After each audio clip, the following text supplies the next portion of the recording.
रहीमना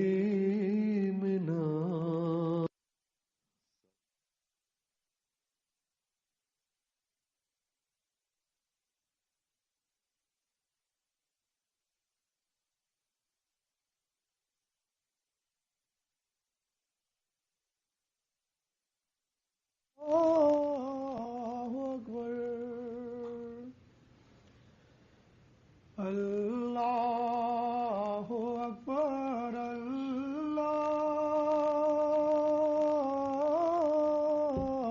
अकबर अशहदु अल्ला इलाहा इल्लल्लाह अशहदु अल्ला इलाहा इल्लल्लाह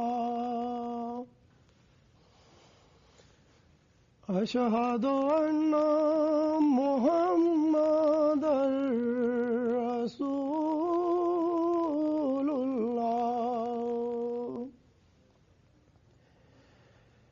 अशहदु अन्ना मुहम्मदर रसूलुल्लाह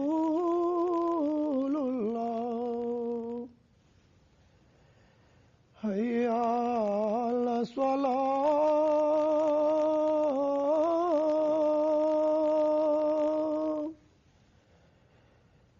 हय्या अला स्वलाह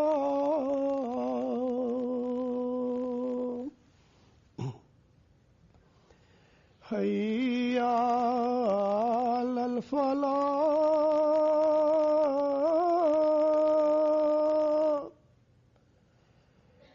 हय्या अलल फलाह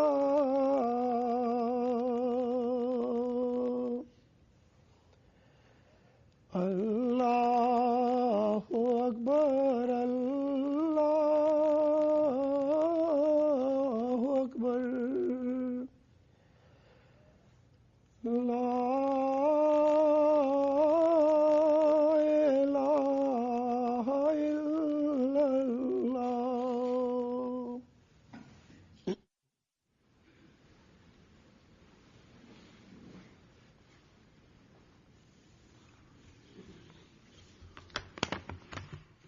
अस्सलाम वालेकुम रहमतुल्लाह।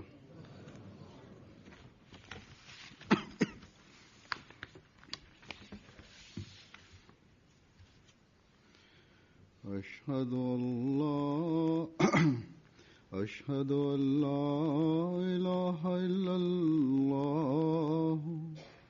वहदहु ला शरीका लहू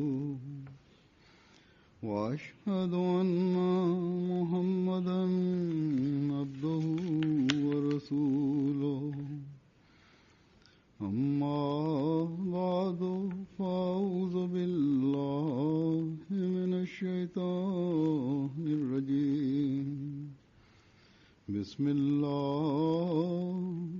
रहमानिर रहीम अल्हम्दुलिल्लाहि रब्बिल आलमीन अर्रहमानिर रहीम मालिकि यौमिद्दीन इय्याका नअबुदु व इय्याका नस्तईन इहदिनस सिरातल मुस्तकीम सिरातल लज़ीना अनअमता अलैहिम गैरिल मग़ज़ूबि अलैहिम वलद्दाल्लीन।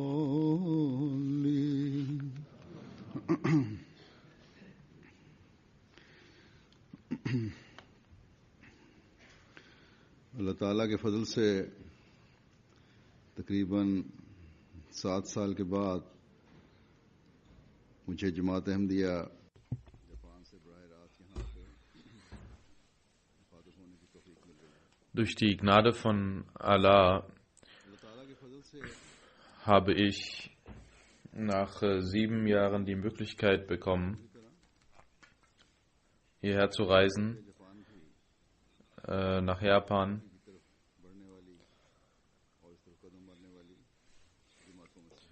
Genauso wie die anderen Jamaats auf der Welt ist die Jamaat Ahmadiyya Japan eine Jamaat, die auf dem Wege des Fortschritts ist, in ihrer Aufrichtigkeit, in den finanziellen Opfern ist das eine Jamaat, die immer weiter wächst.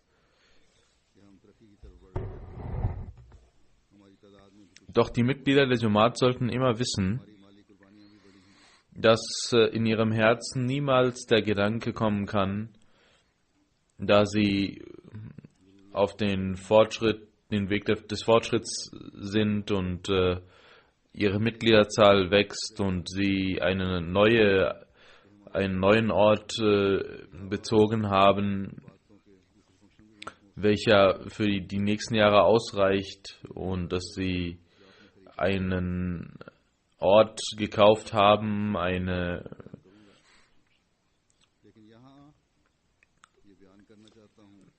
Stelle besitzen, in welchem sie nicht nur beten können, sondern viele andere Aktivitäten auch machen können. Ich werde über diese Zentrale auch einiges berichten, aber ich möchte Ihnen sagen, dass dieses neue Zentrum und dieser neue Ort, welcher für Ihre Gebete ausreichend ist, für Ihre Mitgliederzahl hier in der Jamaat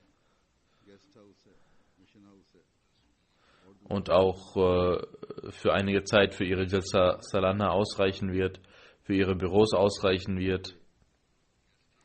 Sie haben Gästezimmer, Missionshaus und andere Örtlichkeiten. Und die Jamaat Ahmadiyya Japan hat für den Erwerb und Kauf dieses Gebäudes viel an finanziellen Opfern an den Tag gelegt. Doch seien Sie sich immer bewusst, dass man in der Tat und in der Wahrheit nur dann seiner Pflicht nachgehen kann, wenn man jenen Dingen nachgeht, die der verheißene Messias ﷺ uns angewiesen hat.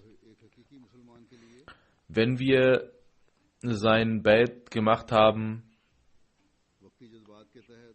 dann müssen wir seinen Anweisungen Folge leisten, und das ist für einen wahren Muslim von essentieller Bedeutung.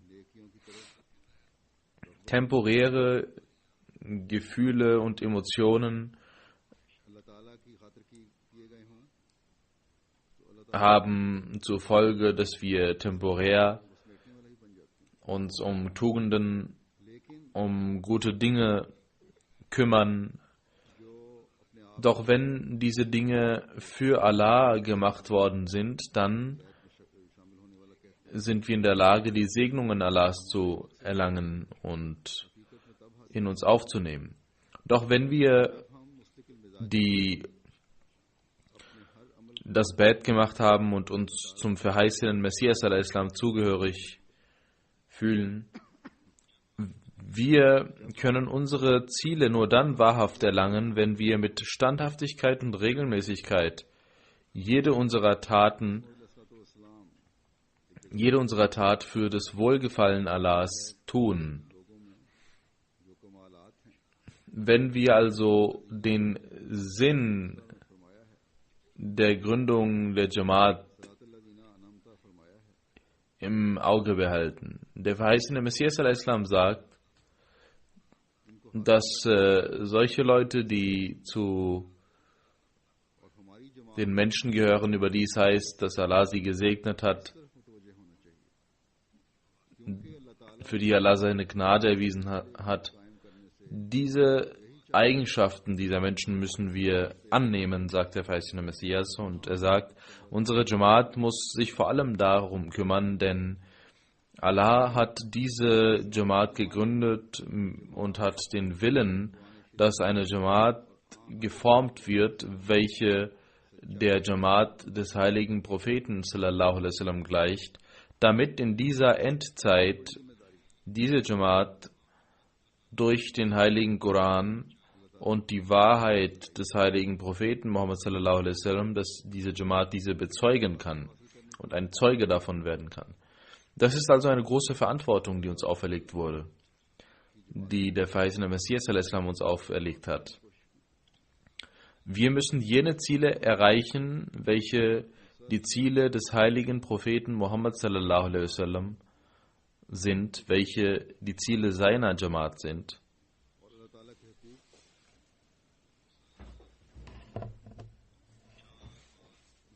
Jene Menschen haben ununterbrochen ihr Leben, ihr Eigentum geopfert und die Pflichten gegenüber Allah mit Gottesfurcht getan.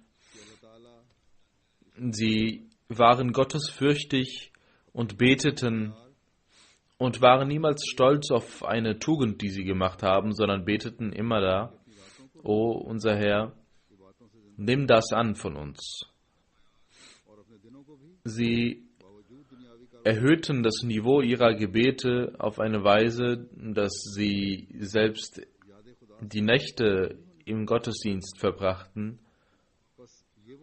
und ihre Herzen trotz weltlicher Verpflichtungen immer mit Gott verbunden haben und gefüllt haben mit Gottes Gedenken. Das ist jenes Ziel, welches wir alle verfolgen, über welches es im Heiligen Koran heißt und Allah sagt: Wenn ihr dieses Ziel erlangt habt, dann erst habt ihr den Sinn eures Lebens erfüllt.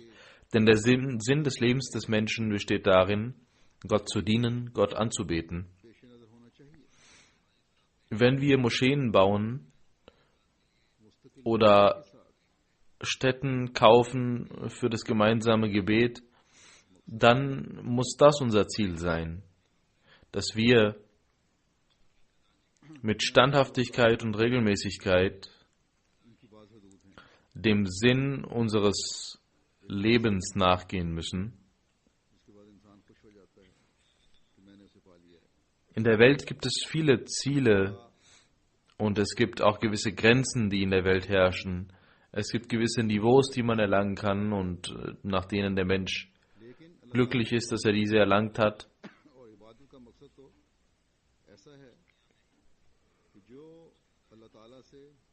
Und er erntet in dieser Welt die Früchte davon.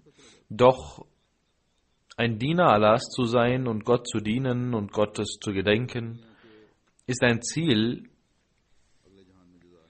welches immer neue Türen des Wohlgefallens Allah öffnet und auch nach dem Tod wird der Mensch für seine Taten belohnt und bekommt die unendliche Gnade Allahs und schreitet immer voran. Und der Mensch erhält solchen Lohn, welches seinen Vorstellungen weit über seine Vorstellungen ist. Die Gefährten des heiligen Propheten sallallahu alaihi wasallam haben genau deswegen große Fortschritte gemacht und den Titel Radiyallahu anhu, Gott ist mit ihnen zufrieden, erreicht und erlangt.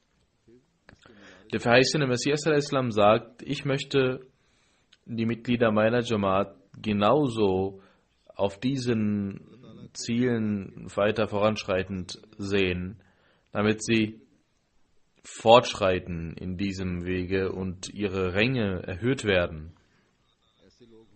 und sie die Empfänger der Gnaden Allahs sein können.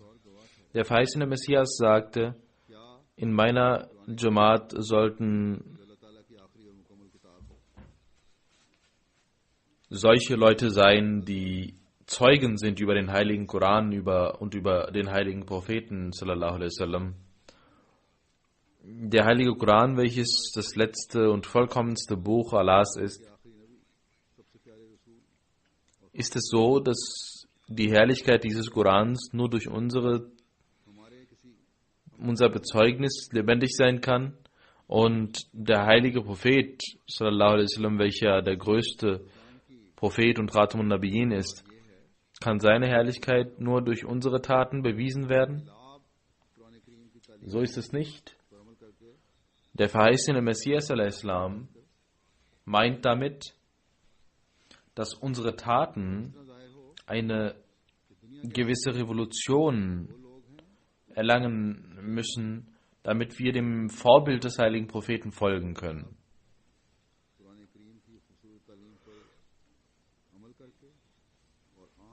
Und zwar so, dass die Welt sagen kann, dass das jene Menschen sind, deren Leben eine Revolution aufgrund des heiligen Koran und des heiligen Propheten sallallahu alaihi wasallam, aufgrund der Befolgung seiner Sunna, diese Revolution erlangt wurde. Dass das jene Menschen sind, welche die Pflichten gegenüber Gott erfüllen und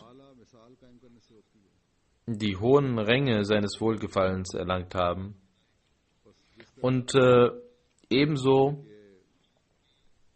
die Rechte und Pflichten gegenüber Menschen erfüllen durch ihr Vorbild, durch ihre Taten. Den Bericht, den ich bekommen habe, in diesem steht, dass ein Nicht-Muslim, ein Japaner, ein Rechtsanwalt ihnen bei diesem neuen Ort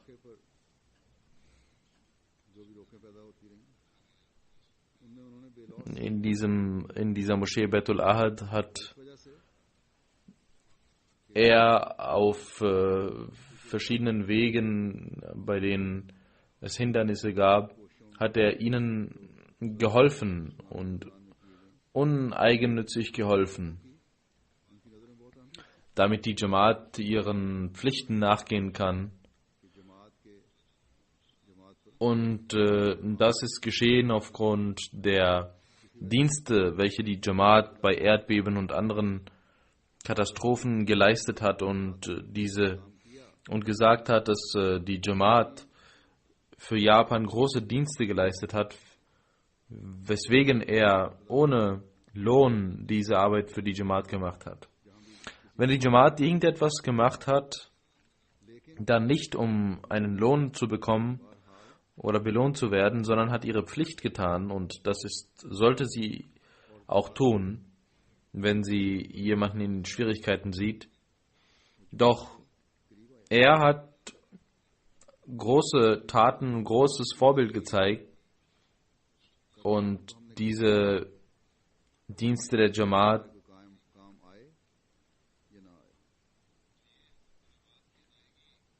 hat er sich bedankt für diese Dienste. Unsere Pflichten, die wir gegenüber den Menschen haben, die werden wir auch weiterhin erfüllen, egal ob diese uns nützen oder nicht. Denn das ist auch der Sinn des Dienstes an die Menschheit. Und wir sollten sagen und zeigen, dass das die Lehre des heiligen Koran und des heiligen Propheten sallallahu alaihi wasallam ist. Und wir sind verpflichtet, dass wir den Menschen dienen. Wenn wir das tun, dann werden die Leute uns weiter kennenlernen, und es werden mehr solcher Leute wie dieser japanische Rechtsanwalt nach vorne kommen, die sich der Jamaat nähern werden und sehen werden, was die Lehre der Jamaat ist. Die werden den Islam kennenlernen. Sie werden die schöne Lehre des Islam kennenlernen und so neue Wege des Tablighs öffnen. Diese Moschee Baitul Ahad, welche inshallah, wie ich gesagt habe, noch kleine rechtliche Dinge, die noch zu befolgen sind. Danach wird es eine richtige Moschee sein. Und das wird dazu führen, dass die Jamaat sich weiter festigen wird und die Leute die Jamaat kennenlernen werden und den Heiligen Koran und die Lehre des Heiligen Koran kennenlernen werden. So wie es der Wunsch des verheißenen Messias al-Islam war, dass diese Menschen sich dem Islam nähern, weil sie eine schöne Natur besitzen. Es scheint, dass sie eine sehr gute Natur haben und sie werden deswegen sich dem Islam nähern und deswegen sollten sie sich auch darum bemühen, den Islam vorzustellen. Und der verheißene Messias sagt, um den Islam vorzustellen, soll auch ein Buch in japanischer Sprache verfasst werden. Auch dieses Buch ist zurzeit in Bearbeitung. Diese Dinge sollten Sie, die hier wohnen, die hier leben, welche mehrheitlich aus Pakistan stammen und alte Ahmadis sind, Sie sollten auf Ihre Vorbilder, auf Ihre Taten großen Wert legen. Sie sollten wissen, dass mehr denn je Leute zu Ihnen schauen werden. Wenn Sie Tabligh machen, die Botschaft des Islam verbreiten, dann wird Ihr Vorbild und Ihre Taten werden die Menschen beobachten. Sie werden schauen, was diese Taten sind. Sie werden nicht schauen, welche Opfer Sie erbracht haben für diese Moschee. Sie werden aber schauen, was Ihre wahren Vorbilder sind, was Ihre Taten sind, wie Ihre Bindung zu Allah ist. Sie werden schauen, was Sie ihnen nützen können, welche Revolution Sie hervorrufen können.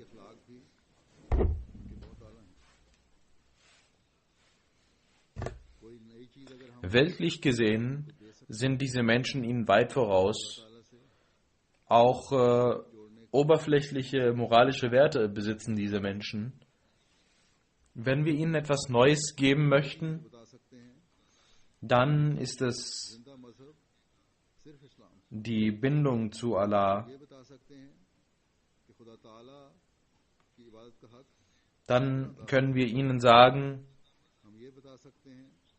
dass heute nur der Islam die lebendige Religion ist und wie wir Gott anbeten können, wie wir seinen Pflichten nachgehen können. Und wir können ihnen sagen, wie Allah unsere Gebete erhört und wie er zu seinen Menschen spricht. Doch um das zu machen, müssen wir uns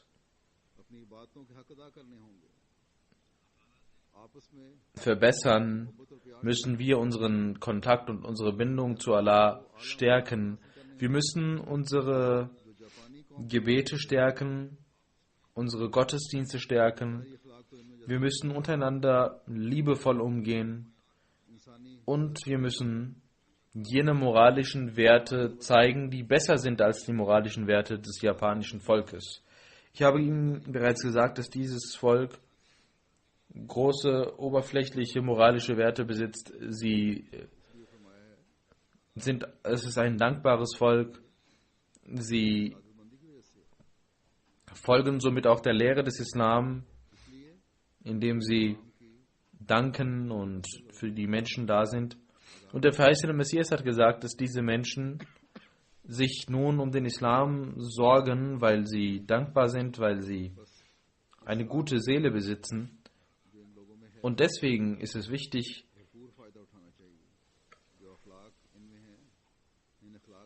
ihnen den wahren Islam vorzustellen. Diesen Vorzug, welche diese Menschen besitzen, sollte man nutzen, ihre Werte und ihre Charaktereigenschaften sollte man nutzen. Und dafür sollten wir die Schönheit des Islam diesen Menschen zeigen.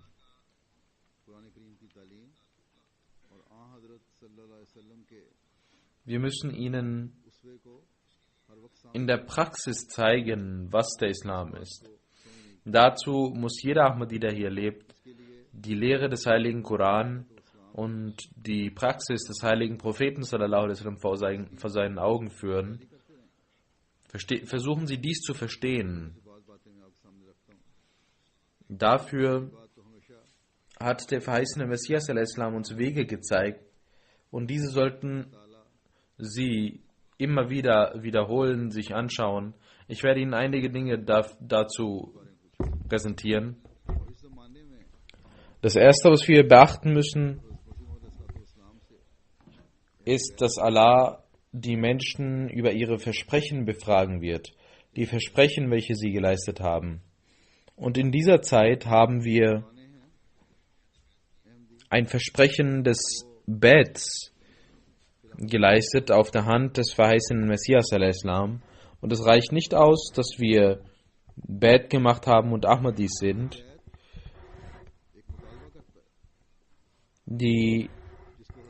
Es reicht nicht aus, dass die alten Ahmadis das Bet wiederholen und denken, dass das ausreicht. Das Versprechen des Bets verlangt von uns etwas. Und der verheißene Messias al-Islam hat dies in Form der 10 Bedingungen des Bet gezeigt, was die Bedingungen dieses Versprechens sind. Und die Zusammenfassung dieser lautet, dass man in jeder Situation den Glauben der Welt vorzieht, seine Religion der Welt vorzieht. Wir werden immer versuchen, unseren Glauben der Welt vorzuziehen.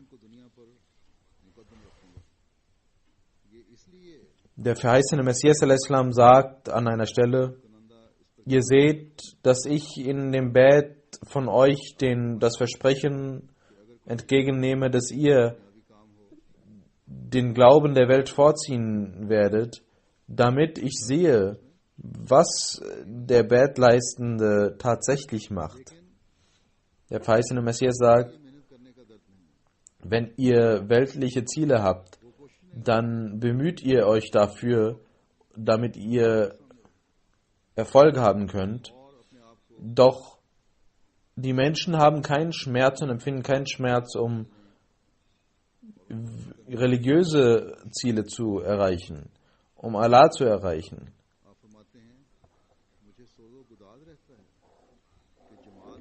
Um die Gebote Allahs zu befolgen und in den Augen Allahs erfolgreich zu sein. Der verheißene Messias sagt, ich bin sehr schmerzerfüllt und kümmere mich darum, dass in meiner Jamaat eine schöne, reine Änderung hervorgerufen wird. Ich besitze eine Vorstellung über die Jamaat, die aber noch nicht in die Praxis umgesetzt worden ist. Und wenn ich das sehe, dann gleicht mein Zustand jenem Vers, in welchem es heißt, wirst du dich selber umbringen aufgrund dieses Schmerzes, warum sie nicht gläubige Menschen sind. Der verheißene Messias sagt, ich möchte nicht, dass ihr wie Papageien einige Worte herunterrattert beim Bet. Das bringt euch überhaupt nichts. Ihr sollt wissen, wie man seinen Glauben stärkt, wie man sich reinigt. Denn das ist es, was nötig ist. Wie könnt ihr euer Nafs, euer Inneres reinigen? Das sollt ihr versuchen zu verstehen.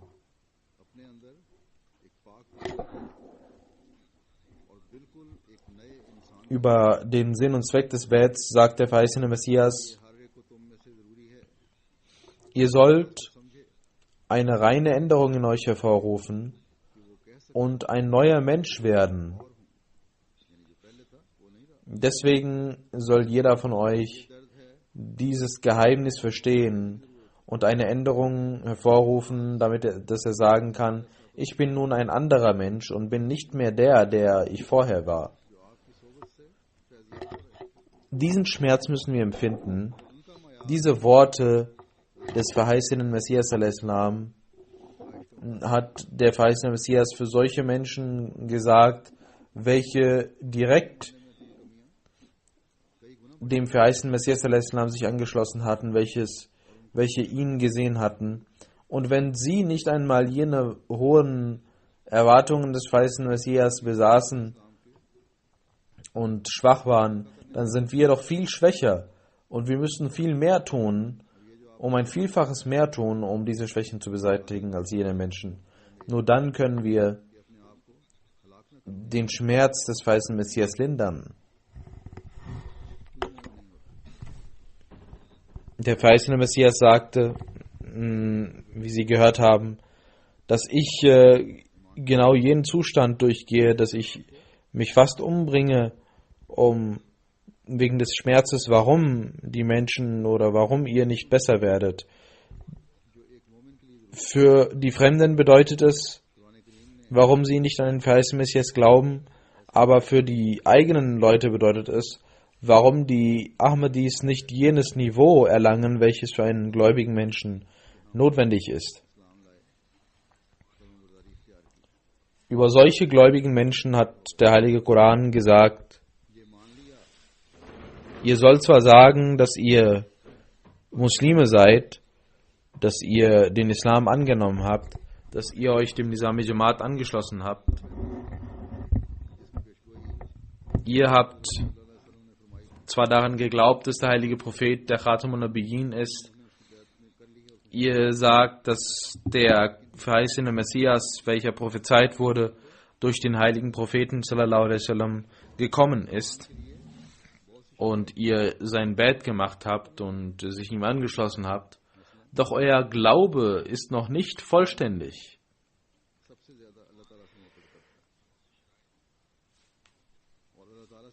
Für den Glauben gibt es viele Bedingungen, die ihr erfüllen müsst. Zum Beispiel, ein gläubiger Mensch liebt Allah über alles andere. Und Allah zu lieben bedeutet, jede weltliche Angelegenheit und jede weltliche Beziehung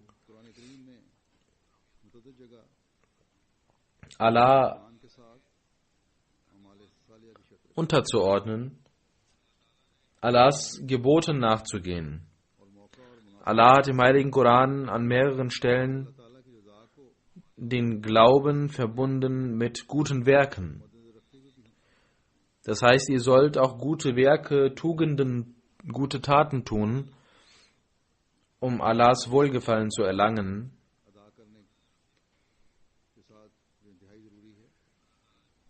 Allah hat den gläubigen Menschen auferlegt, Gottesdienste zu erfüllen. Das ist essentiell.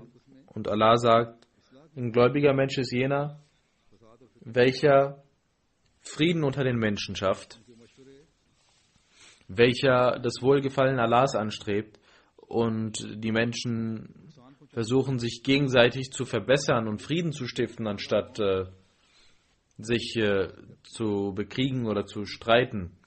Ihre Aktivitäten dienen, um Frieden zu etablieren in der Welt. Gläubige Menschen sind jene Menschen, welche andere zu guten Taten aufrufen und von schlechten fernhalten. Die Gläubigen sind solche, welche die Versprechen erfüllen, die sie geleistet haben, welche treu sind, welche die Wahrheit befolgen, welche immer und zu jeder Zeit die Wahrheit sagen, so dass keine lügnerische oder heuchlerische Sache aus ihrem Mund entspringt.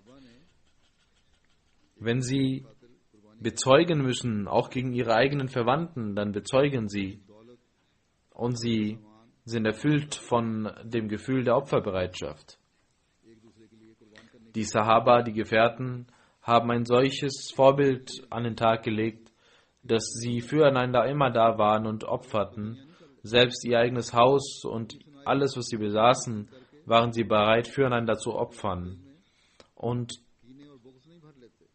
ein Zeichen eines gläubigen Menschen ist, dass er nicht missmutig ist, dass er nicht über andere Argwohn hegt.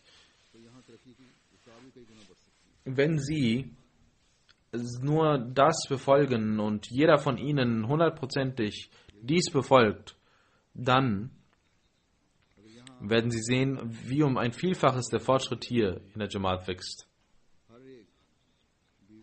Diese Menschen sind es, welche mit ihren Frauen gut umgehen, gütig sind. Die Leute, die japanische Frauen geheiratet haben, sollten jeder von ihnen mit ihren Frauen so umgehen, wie es der Islam wünscht. Und das wird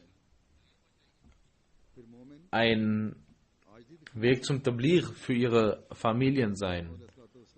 Dann ist es ein Zeichen der gläubigen Menschen, dass sie einander vergeben, dass sie demütig sind. Der verheißene Messias al-Islam hat es in einem Gedicht so gesagt: Ihr sollt in euren Augen schlechter sein als jeder andere Mensch. Vielleicht werdet ihr dadurch Gott erlangen, Gott erreichen, wenn ihr euch schlechter und als weniger wert betrachtet als andere Menschen. Das heißt, Demut ist eine Bedingung, um Gottes Wohlgefallen zu erlangen, und Hochmut kann nicht zu Gott führen. Auch die Amtsinhaber sollten demütig sein in ihren Bereichen, und die Mitglieder der Jamaat sollten ebenso demütig sein und selbstlos sein. Sie sollten ihre Wut unterdrücken, das ist ein Zeichen eines gläubigen Menschen. Sie sollten ihre Versprechen einhalten, wie ich gesagt habe, denn Allah wird sie nach den Versprechen fragen. Und wir, welche in dieser Zeit das Versprechen des Bets geleistet haben, müssen versuchen, dieses Versprechen zu verstehen und zu erfüllen. Und das ist nur dann möglich, wenn wir jede gute Tat tun und unser Leben nach den Geboten Allahs tun, dem Sinn nachgehen, welcher der verheißene Messias al-Islam für seine Jamaat formuliert hat. Ich werde diese Gebote nicht jetzt in Ausführlichkeit erläutern, es gibt viele Gebote, aber jeder Mensch sollte sich selbst unter die Lupe nehmen, ob er den Geboten des Heiligen Koran folgt, sein Leben danach richtet, ob er durch seinen Bet des verheißenen Messias auch seinen Wunsch erfüllt hat, ob jede seiner Taten für das Wohlgefallen Allahs stattfindet. Der verheißene Messias al-Islam hat diesen Vers, den ich rezitiert habe, dieser Vers, dass ihr in euren Augen schlechter sein sollt als andere Menschen. Ihr sollt denken, ihr seid schlechter als andere Menschen. Wenn wir das tun, dann werden wir in der Lage sein, anderen zu vergeben. Dann werden wir in der Lage sein, nicht argwöhnig zu sein untereinander. Und wir werden zu guten und fortschrittlichen Menschen für die Jamaat werden. Jeder von uns sollte also diesen Schmerz des verheißenen Messias al-Islam versuchen zu verstehen. Das sind Dinge, die zu der Reinigung des Nafs führen werden, die zu Liebe untereinander führen werden, die zu Brüderlichkeit führen werden. Sie sollten brüderlich sein, sie sollten sich vergeben, sie sollten nicht nach ihren Schwächen suchen untereinander, sondern sie sollten nach den Stärken des anderen suchen. Der verheißene Messias al-Islam sagt an einer Stelle: Jeder soll Feindschaften weglassen, denn das ist jetzt jene Zeit, in welchen ihr große Aufgaben habt und diese großartigen Aufgaben erfüllen müsst. Ihr sollt wissen, wenn ihr euch dem Gebot Allahs unterordnet und seiner Religion folgt und seinen Glauben verbreitet, dann wird Allah alle Hindernisse beseitigen und ihr werdet erfolgreich sein. Diese große Aufgabe, auf die uns der verheißene Messias aufmerksam gemacht hat, ist die Verkündung des Glaubens, das Bemühen, um den Glauben zu verbreiten.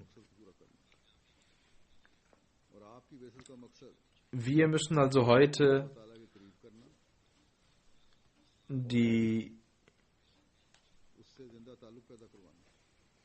den Grund für die Ankunft des Weißen Messias versuchen zu erfüllen, nämlich der Sinn bestand darin, dass der Mensch Gott näher kommt und eine lebendige Bindung zu seinem Schöpfer aufbaut. Genauso müssen die Pflichten gegenüber den Menschen eingehalten werden und diese müssen eingehalten werden. Das alles kann nur dann geschehen, wenn wir versuchen, vollkommene gläubige Menschen zu sein, damit wir die schöne Lehre des Islam an jedem Ende verbreiten können. Deswegen sage ich nochmals, jeder von Ihnen sollte sich selbst kontrollieren. Die Jamaat in Japan ist eine kleine Jamaat. Wenn es hier auch wenige Menschen gibt, die Widersprüche in ihren Worten und Taten besitzen, dann wird sich das auswirken auf alle Menschen in der Jamaat. Vor allem die jungen Leute haben einen Einfluss darauf und sie können sich von dem Glauben entfernen, wenn wir darauf nicht achten. Die Japaner, die Ahmadiyyat angenommen haben, die werden sich auch entfernen, wenn sie diese Schwächen sehen. Die japanischen Frauen und Männer, welche einen Ahmadi geheiratet haben und der Ahmadiyyat näher gekommen sind, werden so weggehen von der Ahmadiyyat.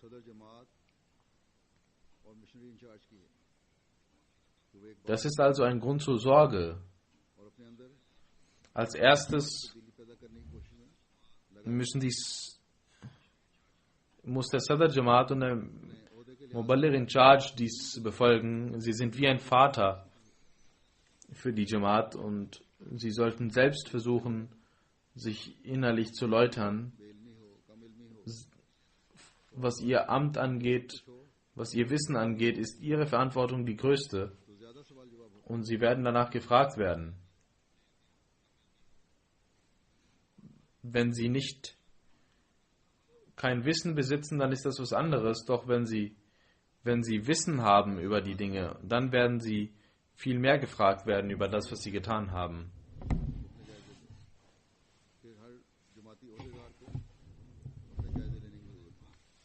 Und von den Mitgliedern der Jamaat soll jeder sich selbst anschauen und jeder Amtsinhaber der Jamaat soll auf sich selbst schauen, ob er seine Versprechen erfüllt oder ob er durch die Nichterachtung dieses Versprechens zu einem schlechten Vorbild wird. Genauso sollen die Amtsinhaber der Seli-Tanzims sich selbst kontrollieren, ob sie ihre Versprechen erfüllen. Und jeder wird nach seinen Versprechen gefragt werden, inwieweit er diese erfüllt hat. In den Jalsas und Ijlas, in den Programmen sollten sie Japanisch sprechen. Ich habe auch einige Beschwerden bekommen. Es gibt einige Japaner, die nichts verstehen, was in den Ijlasat passiert. Die Frauen oder Männer, die keine japanische Sprache verstehen, sollten Übersetzungen in Urdu bekommen, aber nicht die Urdu-Programme in Japanisch übersetzen lassen, sondern umgekehrt. Das muss umgekehrt sein. Die Ijlasat sollten in Japanisch sein und sie sollten Urdu-Übersetzung bekommen. Sie sollten die japanischen Ahmadis zum Teil ihrer Programme machen. Diese sollten Reden halten. Sie sollten ihnen versuchen, das Nizam zu erklären. Und sie sollten ihre Dienste für die Jamaat annehmen. Ich habe bereits gesagt, dass sie eine neue Moschee, inshallah, errichten werden. Sie werden neue Wege des Tablighs werden sich ihnen öffnen. Diese Wege sollte jeder Ahmadi nutzen und ein Wächter werden, damit jeder, der kommt, um auf diesen Wegen zu gehen und diese zu suchen, damit jeder alte Ahmadi, der über die Ahmadiyyat Bescheid weiß, damit jeder dort vorhanden ist auf diesen Wegen und die den Menschen Rechtleitung geben kann. Und das kann nicht getan werden, ohne dass jeder einzelne Ahmadi eine Bindung zu Allah hat, jenen einen Gott verehrt, auf dessen Namen sie diese Moschee Ahad gegründet haben, der eine. Jener Ahad Khuda, jener Ahad Gott, welcher allein und einzig ist. Nur derjenige, der auf den Wegen des Taqwa geht, kann ihn erreichen. Und der gute Werke tut, der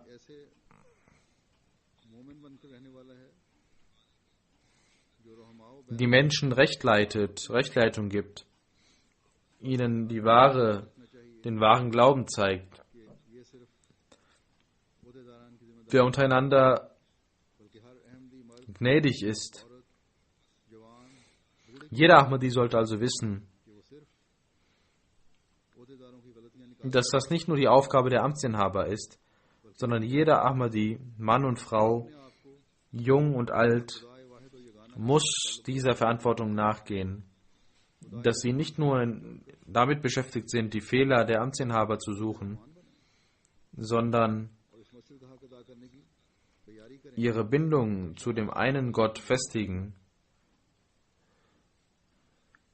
ihre Bindung zu dem gnädigen Gott festigen und zu Menschen Gottes werden.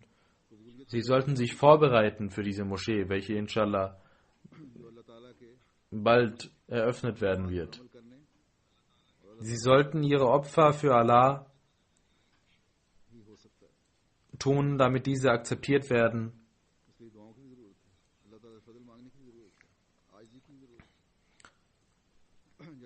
Sie sollten die Gebote Allahs einhalten. Das können sie nicht durch eigene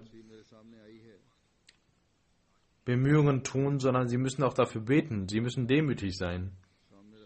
Ich hatte gesagt, dass ich einige Daten und Fakten zur Moschee vorlegen werde. Das, was ich bekommen habe, werde ich Ihnen vorlegen.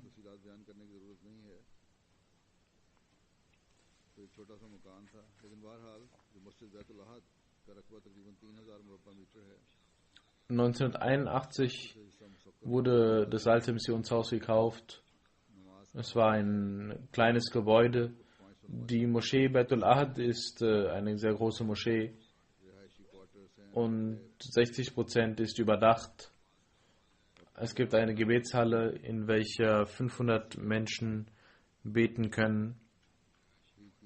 Es gibt Gästezimmer, weitere Zimmer und ungefähr $800.000 wurden dafür aufgewandt für den Erwerb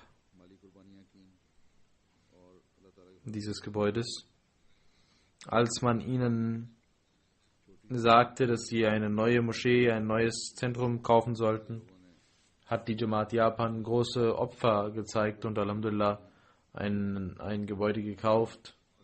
Das ist eine kleine Jamaat, die aber viel Opfer erbracht hat. Viele Menschen haben viele Opfer erbracht, große Summen auf diesem Wege gegeben. Kinder haben von ihrem Taschengeld gespendet. Frauen haben von ihrem Schmuck gespendet. Und einige Menschen haben ihre Häuser in Pakistan verkauft und hier diese Opfer erbracht. Einige haben ihre alten und wertvollen Dinge verkauft, um für die Moschee etwas spenden zu können.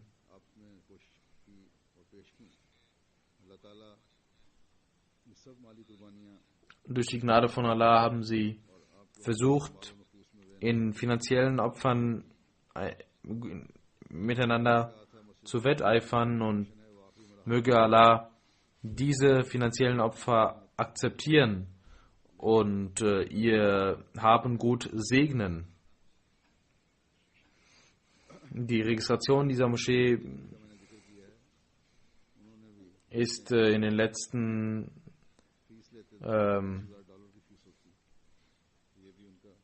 Zügen und wenn diese schon geschehen wäre, hätten wir dort das Jumma gebetet, aber das dauert noch ein wenig und auch der Rechtsanwalt hätte $20.000 eigentlich einnehmen müssen, die er nicht eingenommen hat. Möge Allah ihn dafür belohnen. Das haben sie innerhalb von einigen Monaten zusammengebracht. Sie haben durch diese Daten und Fakten gesehen, dass der Ort dieser Moschee, die Größe dieser Moschee, ein große Opfer erbracht hat und auch der Erwerb ist durch die Segnungen Allahs passiert. Ohne selber dafür etwas tun zu können, hat Allah diesen Ort uns gegeben. Das ist eine große Segnung von Allah. Das sind nicht unsere Bemühungen oder ihre Bemühungen, sondern das ist die Segnungen. Das sind die Segnungen Allahs, diese große Fläche, die sie bekommen haben. Das ist ein Ort, welcher, glaube ich, vor einigen Monaten niemand von ihnen sich hätte vorstellen können, dass sie das bekommen werden. Das sollte uns weiter demütig vor Gott werden lassen.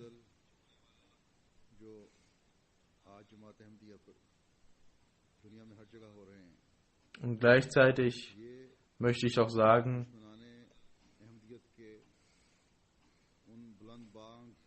dass diese Segnungen, die heute auf die Jamaat Ahmadiyya auf der ganzen Welt passieren,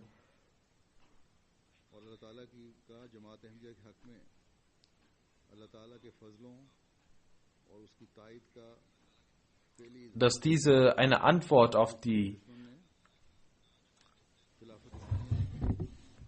Rufe der Feinde sind. Antworten von Allah, die Praxis Allahs, die zeigt, dass er mit uns ist. Die Feinde haben seit dem Khilafat Thaniya gesagt, dass sie Qadian vernichten werden und dass sie, Gott bewahre, Ahmadiyyat vernichten werden. Damals hat Hazrat Muslim das Tariq Jadid gegründet und gesagt, dass die Antwort auf diese Rufe der Feinde das Tabligh ist und die Verbreitung des Glaubens in der ganzen Welt. Die Menschen, die Ahbab Jamaat, haben damals große Opfer erbracht und die Botschaft der Ahmadiyyat, des wahren Islam, gebracht. Die Missionare sind rausgegangen und haben Dienst an die Menschheit geleistet, haben Krankenhäuser gegründet, haben andere Dinge gemacht für die Menschen. Diese Menschen, die riefen, dass sie Qadian vernichten werden, wahrscheinlich gibt es diese Menschen gar nicht mehr oder ihre Nachkommen. Doch heute ist die Jamaat Ahmadiyya in über 200 Ländern der Welt vertreten. Jedes Jahr entstehen Moscheen und Hunderttausende Menschen nehmen durch die Ahmadiyyat den Islam an. Dieses Jahr hat Allah ihnen, der Jamaat Ahmadiyya Japan, auch eine Moschee gegeben, einen Preis gegeben, einen Lohn gegeben.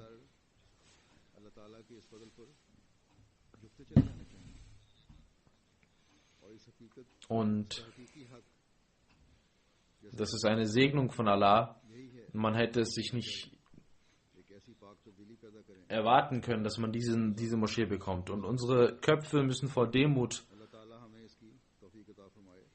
zu Boden schlagen, zu Boden schauen, und wir müssten solche Opfer erbringen, welche Allah akzeptiert. Möge Allah uns dazu die Kraft geben. Über Tariq Jadid geschieht eine große Segnung, die wir von Allah bekommen, und diese sollten wir auch erwähnen. Eine andere Sache, die mir in den Sinn kam, ist, dass wir diese Segnungen Allahs immer gedenken müssen. Und zufällig beginnt das neue Jahr des Tariq al-Jadid während meiner Reise hier oder diese Reise, meine Reise, die Australien und Fernost einschloss. In diesem Besuch ist das letzte Jahr des Tariq al-Jadid zu Ende gegangen, in welchem wir große Segnungen von Allah gesehen haben. Auch während dieser Reise haben wir diese Segnungen gesehen, die nicht auf unsere Bemühungen zurückzuführen sind. Das werde ich Ihnen ein andermal sagen. Jetzt werde ich, wie ich gesagt habe, das neue Jahr des Tariq al-Jadid oder das Ende des letzten Jahres ankündigen. Und ich dachte mir, dass ich während dieser Reise in Japan das ankündigen werde. Deswegen werde ich nun einige Daten und Fakten vorlegen, wie immer, und dann das neue Jahr des Tariq al-Jadid, das 80. Jahr des Tariq al-Jadid, inshallah, ankündigen. Durch diese Daten und Fakten, gemäß diesen Daten sind die Berichte, die nun eingegangen sind, einige Berichte sind nicht gekommen, aber in diesem Jahr hat die Jamaat 800.000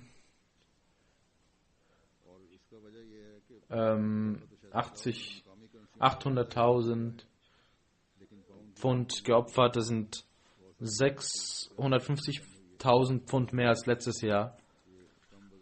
Und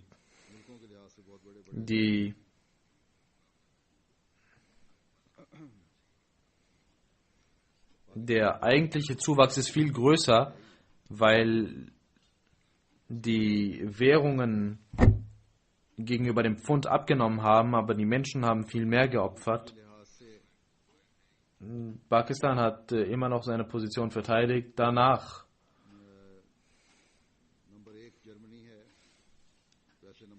sind gemäß den Platzierungen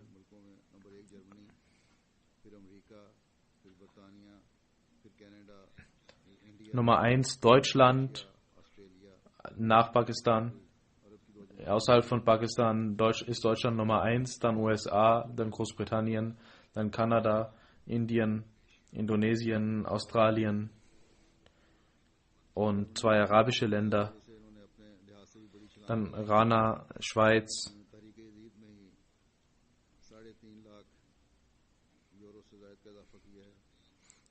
Deutschland hat durch die Gnade von Allah einen großen Sprung gemacht.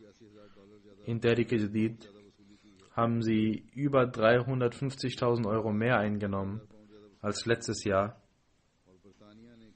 und 182.000 Pfund mehr eingenommen als die USA.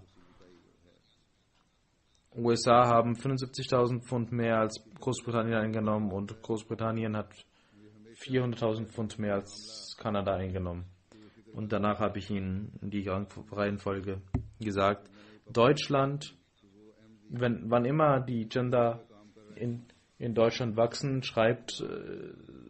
sagt Amisab, Deutschland und die Amla.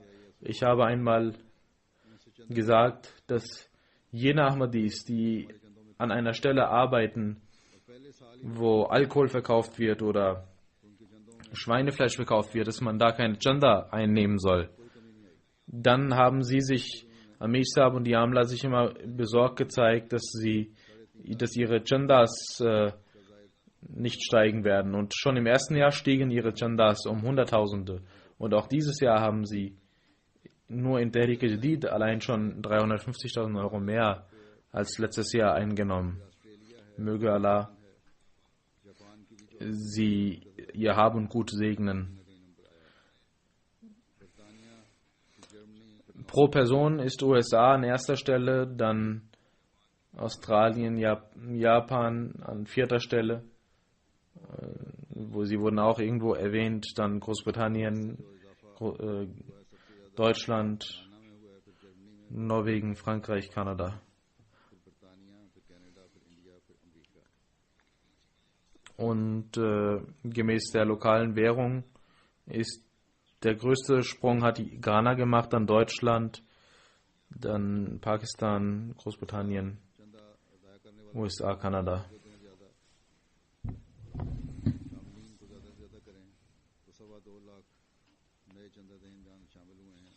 Dieses Jahr hatte ich gesagt, dass mehr Leute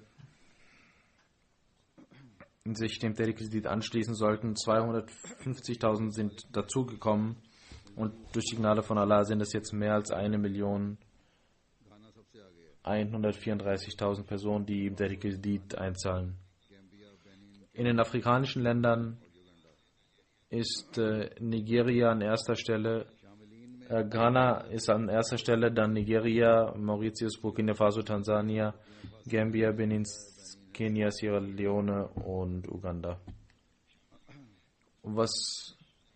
Sierra Leone hat sehr viel getan, um ihre Anzahl zu erhöhen, dann Mali, Burkina Faso, Gambia und so weiter. Im Daftar Awwal sind immer noch 1200 Menschen am Leben und andere, die restlichen Mitglieder, die verstorben sind, die werden weitergeführt von ihren Nachfolgern. In Pakistan Lahore, Rabwa, Karachi, das sind die ersten drei, dann Islamabad, Rawalpindi, Multan, Sheikhupura, Peshawar, Hyderabad, Babelnagar, Ukada, Nawabshah. Das ist die Reihenfolge in Pakistan. Unter den Zilas Sialkot, Sargodha, Omerkot ist Nummer 3, Gujranwala, Gujarat, Badin, Narowal, Sangad, Lalkana, Sahib, Rahim Yar Khan und Tobatik Singh.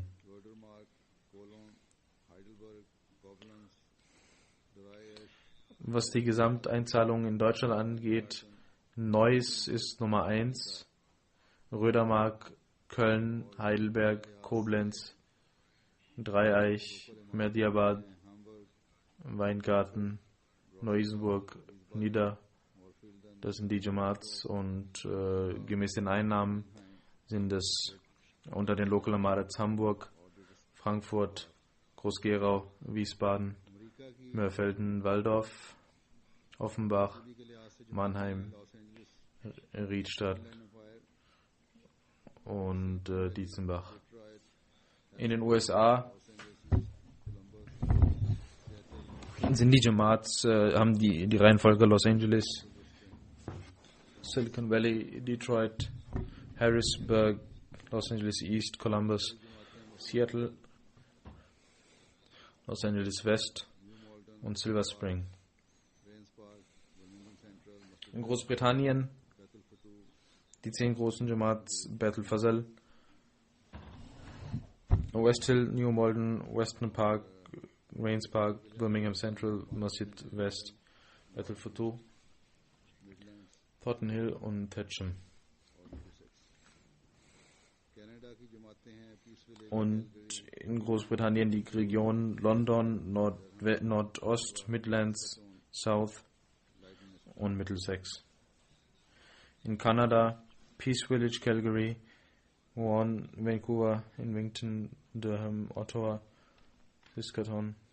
India की 10 जमातें हैं केरला, कालीकट केरला, हैदराबाद आंध्र प्रदेश, कनानूर टाउन केरला, बेंगाडी केरला, कादियान Punjab, In Indien Kerala, Calicut, Andhra Pradesh, Hyderabad, Andhra Pradesh, Bengali, Kadian, Calcutta, Yadgir, Chennai, Tamil Nadu.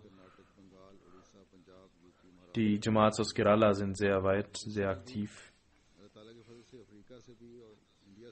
Die ersten Bundesländer werden auch vorgelesen in Indien. Auch dieses Jahr sind in Afrika und Indien große Vorbilder, was Opferbereitschaft angeht, vorgekommen. Die Zeit fehlt, diese vorzutragen. Diese werden inshallah irgendwann vorgetragen.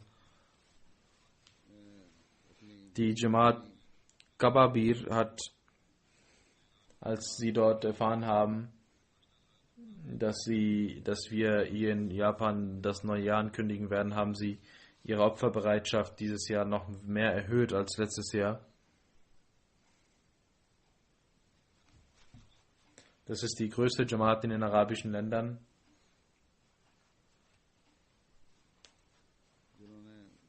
20.000 Pfund. से उन्होंने दुगनी कुर्बानी दी है, तकरीबन 20,000। Möge Allah बहरहाल अल्लाह ताला alle Menschen, die Opferbereitschaft geleistet haben, die auch in Tariqi teilgenommen haben, segnen, ihre Gelder segnen, ihren Glauben stärken und mögen diese Opfer für Gott sein und möge Allah sie annehmen. कुर्बानियाँ खालिसतन लिल्लाह हो और अल्लाह ताला उनको कबूल भी फरमाता रहे।